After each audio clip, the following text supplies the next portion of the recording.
Our seeds are land, reclaiming the cacao production in the Ecuadorian Amazon. The Amazon is often thought as pristine, but it's long been shaped by indigenous stewardship and threatened by extractive industries. In the Ecuadorian Amazon, communities resist ongoing dispossession through the chacra, an ancestral agroforestry system. This project strengthens that resistance by turning abandoned state infrastructure into shared cacao mills, helping protect territory and challenge the ongoing privatization and urbanization that's currently happening in the Amazon rainforest. Urbanization of the Amazon. We imagine the Amazon as untouched wilderness, but it's actually a deeply contested region. This map shows some of the major cities in the Ecuadorian Amazon. Zooming in, we see oil extraction is one of the main drivers of change. Petroleum rigs seen in purple mark the first step.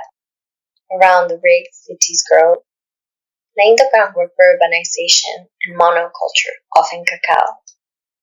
This process then repeats itself, urbanizing pristine forests, creating road networks, expanding monoculture, fighting for the river for transportation, and making the riverbanks prime real estate to urbanize the jungle.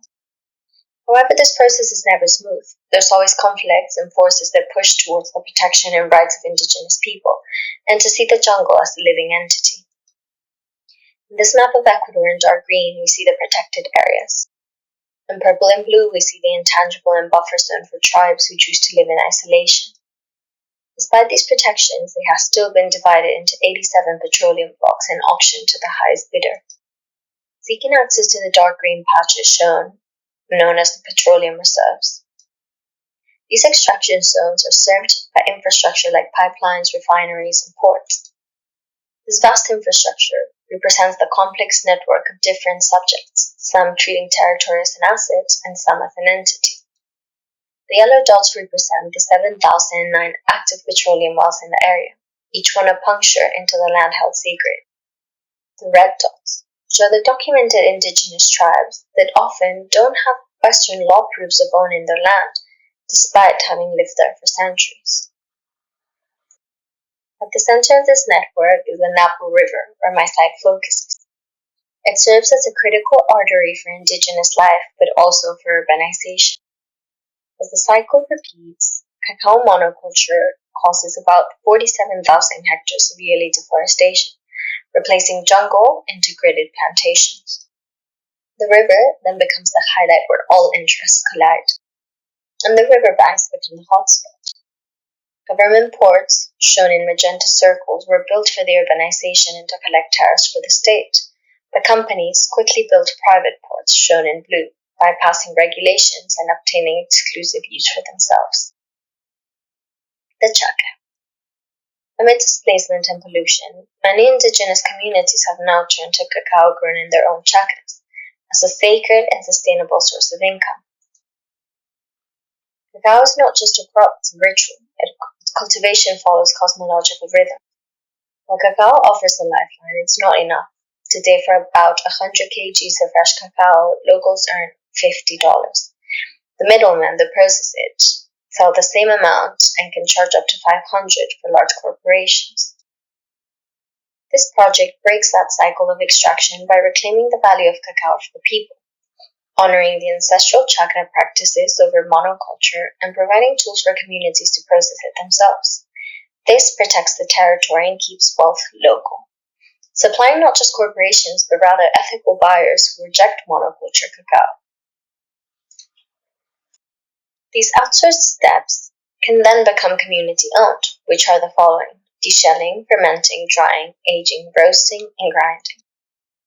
For this, we rely on the chacra, an indigenous concentric farming system that opposes the Western method of monoculture. It's how the natives domesticate the jungle to ensure food sovereignty and spiritual continuity, and of course fostering biodiversity. Starting with the maloca, the traditional Amazonian home at its center. The chacra unfolds in 5 rings. On the first ring outside the maloca, we have the medicinal plants and daily use herbs for health and ritual. On the second, food crops like tubers and bushes just a step away from home. On the third, we have cash crops like fruits, cacao, bananas, pineapples, medium-height trees, which are covered under the 4th ring, which are the tall hardwood trees that are used for constructions, far from the home to allow sunlight in and also in case they fall during storms. Finally, we have the fifth ring, which is the forest barrier, which marks the threshold between domesticated and continuing jungle.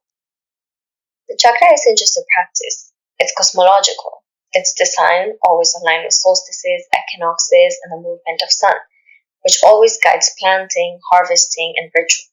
The layout reflects a deep relational knowledge where land, planting, and cosmos are always in continuous dialogue.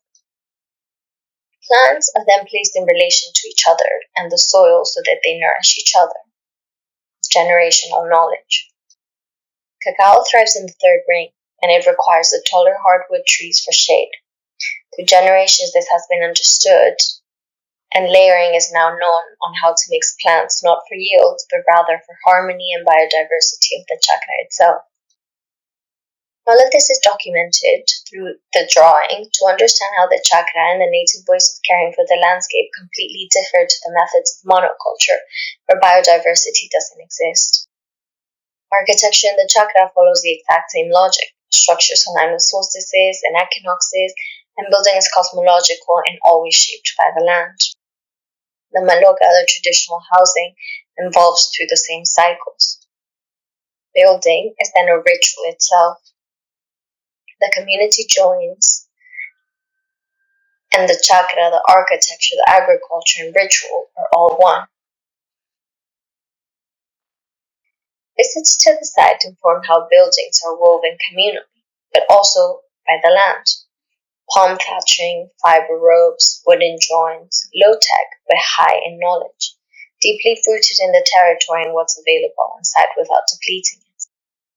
This project, then, brings these two worlds together, the sacred space, ritual, learning, and cacao processing, to allow people to resist in their own terms.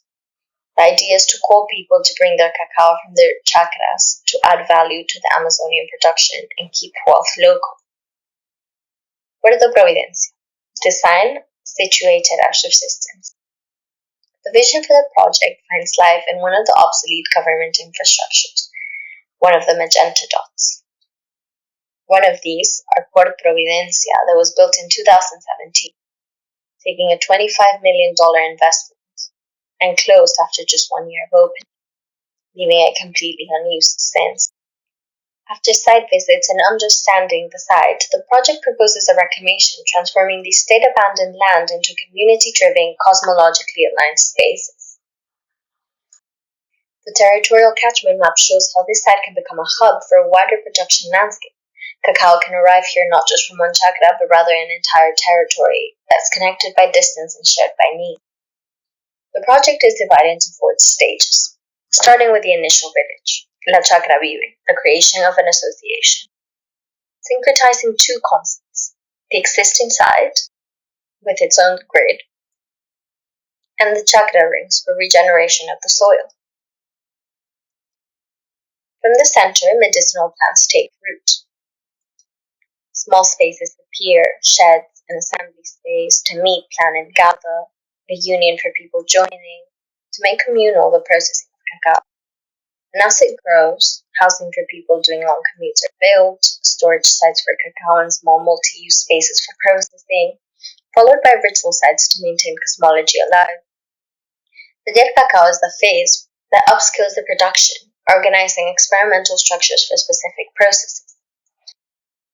Taking over the western grid of the port, the chakra grows, fracturing this western grid, and areas of production emerge, deshelling and storage, fermentation, drying racks, aging, and as the chakra grows, so do the spaces in between, where people continue to carry out rituals in daily living.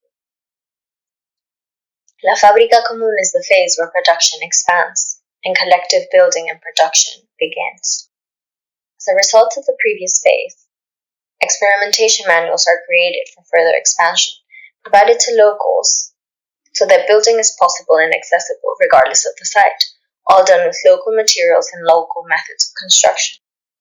Building is communal, and it grows in modular ways to demand, starting with deshelling, a practice unchanged. People gather around mounds of cacao shelling together, labor becomes collective, and architecture follows that same act, a semicircular shelter with puits-soleil for shade and rain, mimicking the social form of deshelling. Fracturing the Western grid as a communal imposition of the chakra growing. Built from Amazonian cane and chambira fibers, the structure is light, bendable, and low-tech, tied, not nailed, local and communal. The structure blends with the landscape for a collective ritual. The site expands, as well as the spaces in between for logistics and storage. And next is fermentation. Fermentation requires boxes that must be elevated, ventilated, and separated, ensuring control and avoiding contamination of each box. My design lifts the fermentation boxes off the ground, allowing for liquid drainage, and using puits-soleil roof vents to manage the heat and light, all guided by the solar data from the site. The cane structure, elevated floors, venting layers, all work together for the beans to be able to ferment and dry. Fermentation is reimagined, low-tech but precise. And it slowly starts reclaiming the streets of the port for a new program. Next is drying, growing along the existing streets, reclaiming the concrete paths, but this time for drying beds. The modular cane frames, chambira lashings, and sliding drying drawers beneath stretchable shades are easy to build and respond to the rapid weather changes in the Amazon. Designed to protect, adapt, and breathe. Finally is aging, growing modularly as cacao production increases. Space and air is used to enhance the taste and aroma of the beans, and the modular trusses support long-span vaults, and the cane grid shell provides strength and flexibility. The structure adapts to demand, and expansion needs are possible throughout time. La Chacrísima, an example of autonomy.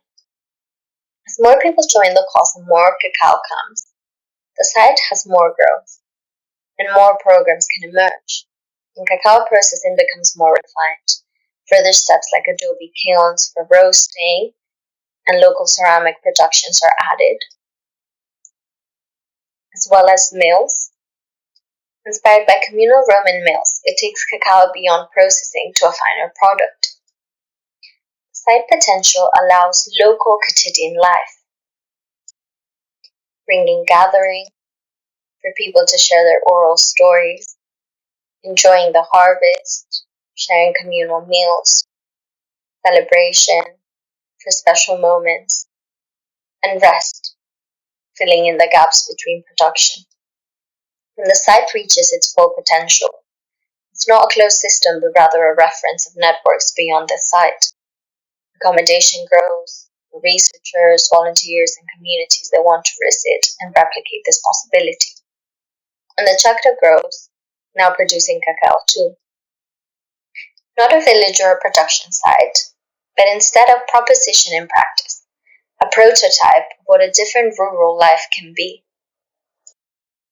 Puerto Providencia becomes an example of a potential that can happen in other obsolete government infrastructures or beyond, joining a network of locals in resistance against the Amazon's urbanization.